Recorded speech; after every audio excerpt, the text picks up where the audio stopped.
Reġgħet kienet ippubblikata statistika dwar l-impjiegi. Din id-darba l-istatistika tal-Uffiċċju Nazzjonali tal-Istatistika iffukat fuq in-numru ta' persuni fil-qasam tax-xogħol.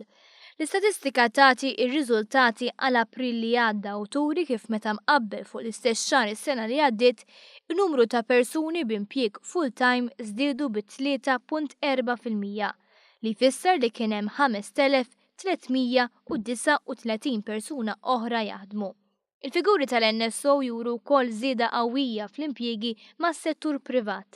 Fil-fatt mill-bidu tal-leġislatura sa April kien hemm 10 impjiegi ġodda kuljum. Dan wara li f'April il-figura ta' persuni jaħdmu full-time laħqet il-118,000. Fost is-setturi fejn kien hemm l-iktar tkabbir insibu s-settur tas-servizzi professjonali, amministrattivi u tekniċi u s-settur tal-komunikazzjoni. Kien hemm ukoll tkabbir fis-settur finanzjarju, dak tal-bejgħ, il-manifattura u l-kostruzzjoni. Dawk b'impjieg part-time żdiedu b'5.6%. B'hekk f'April kien hemm ftit iktar minn 24,000 persuna li kellhom impjieg part-time ma' dak full-time.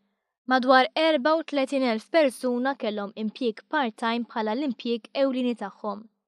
F'April ta' din is-sena żdiedu bi 2.5% l-irġiel b'impjieg full-time filwaqt li n-nisa żdiedu b'5.2%.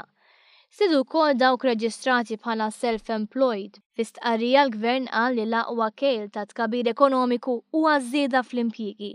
Żied li l-fatt li pajjiżna qed jara żieda kbira fl-impjiegi u dinja mifruxa mas-setturi kollha tal-ekonomija huwa l-aqwa evidenza li l-qagħda finanzjarja tal-Maltin u l-Awċin qiegħda titjieb b'mod sostanzjali.